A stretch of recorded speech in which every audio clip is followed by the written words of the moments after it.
जय माताजी मित्रों मित्रों हूँ आपणो परम मित्र वागेश गढ़िया અને મિત્રો આપણે આજે ફરીથી વડનગર શહેરમાં પહોંચી ચૂક્યા છીએ અને આજે વાત કરવા જઈ રહ્યા છીએ વડનગરમાં આવેલ એક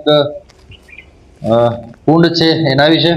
તો મિત્રો ઐતિહાસિક અને પ્રાચીન નગરી વડનગરનો ઇતિહાસ અંદાજિત 2700 થી 4500 વર્ષ જૂનો છે।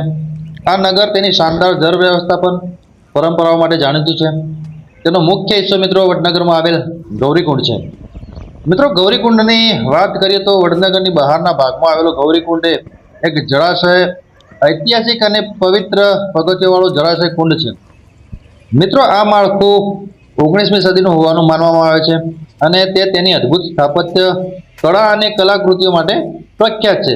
મિત્રો ધાર્મિક મહત્વની વાત કરીએ તો આ સ્થળે હજુ પણ લોકો અંત્યેષ્ટિ એટલે કે અંતિમ સંસ્કાર અને વિવિધ હિન્દુ ધાર્મિક વિધિઓ કરવા માટે અહીં આવે છે। અને સાંસ્કૃતિક વારસાની વાત કરીએ તો કુંડની આસપાસ એક સુંદર પેવેલિયન આવેલો છે જે અહીં આવતા પ્રવાસીઓ અને શ્રદ્ધાળુઓને આકર્ષિત કરે છે। મિત્રો આ કુંડની ફરતે આજુબાજુ સામે તમે જે જોઈ રહ્યા છો એ રીતે જે વર્ષો પુરાણી કોતરણી કામવાળી મૂર્તિઓ અહીંયા આપણને દ્રશ્યમાન થઈ રહી છે। મિત્રો પુરાતત્વીય ઉત્ખનન દરમિયાન અહીંથી માટીના વાસણો ઘરેણાં અને અન્ય અવશેષો મળી આવ્યા છે જે દર્શાવે છે કે આ સ્થળ હડપ્પીય સંસ્કૃતિ સાથે પણ જોડાયેલું હતું। મિત્રો ગૌરીકુંડ ઉપરાંત અહીં 10મી સદીના સોલંકી રાજાઓ દ્વારા બંધાયેલા ઐતિહાસિક કીર્તિતોરણો અને ઈષ્ટદેવ હાટકેશ્વર મહાદેવનું મંદિર મુખ્ય આકર્ષણોનું કેન્દ્ર છે। અને મિત્રો વડનગરમાં બીજા એવા ઘણા બધા ઐતિહાસિક અને જોવાલાયક સ્મારકો અને જગ્યાઓ આવેલી છે જે હરવા ફરવા માટે અને ઐતિહાસિક જાણકારી માટે અતિ ઉત્તમ છે। તો મિત્રો વડનગરની સફર કરવી એ ખરેખર જીવનનો લાહવો છે।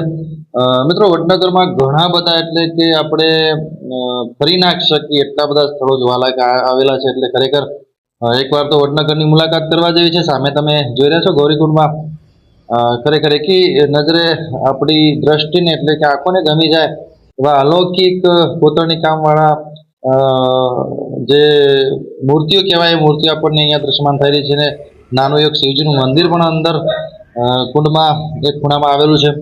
ખરેખર ખૂબ સુંદર અને અલૌકિક દ્રશ્ય છે મિત્રો।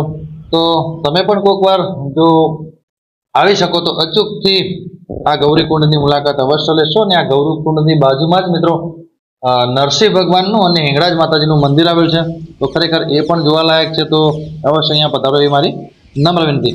મિત્રો આ જે ધરોહર છે એ આપણી ઐતિહાસિક અને પૌરાણિક ધરોહર છે, એટલે એની સાથે એ પણ આપણી ફરજમાં આવે છે। એટલે આવી જે જગ્યાઓ છે એ જગ્યાઓને આપણે દેખરેખ રાખવી જોઈએ અને ત્યાં કોઈ નુકસાન ના થાય એ પણ આપણે જોવું જોઈએ। તો ખરેખર અમને તો અહીંયા આવીને ખૂબ મજા આવી અને અહીંની જે જોવાલાયક બધું હતું એ જોઈને મનને શાંતિ થઈ। તો ખરેખર આવી જગ્યા જોવી એક જીવનનો અદ્ભુત લાહવો છે મિત્રો। તો આવા જ સરસ અને સુંદર વિડીયો અમે તમને આગળ પણ બતાવતા રહીશું અને નવા નવા લોકેશનોનું જણાવતા રહીશું અને નવી નવી વાતો અને ઇતિહાસો નવા નવા તમારી સાથે શેર કરતા રહીશું। તમારી આજુબાજુ પણ જો કોઈ આવી જગ્યા હોય અને જોવાલાયક સ્થળ હોય તો અમને જ જણાવજો, જેથી કરીને એ જગ્યા પણ અમે લોકો સમક્ષ રજૂ કરી શકીએ અને મૂકી શકીએ। તો અમારી ચેનલને મિત્રો ખૂબ જ લાઇક અને સબસ્ક્રાઈબ કરજો અને અમને ફૂલ સપોર્ટ કરજો। તમે અમારો ઉત્સાહ વધારશો તો અમે તમને સારા સારા લોકેશનો બતાવી શકીશું। તો મિત્રો આવા જ સુંદર સરસ વિડીયો આપણે ફરીથી મળીશું અને નવા નવા વિડીયો તમને બતાવતા રહીશું। ત્યાં સુધી તમારા પરમ મિત્ર વાગેશ ગઢિયાને રજા આપશો મિત્રો। આવજો બધા, જય માતાજી, રામ રામ, નમસ્કાર મિત્રો।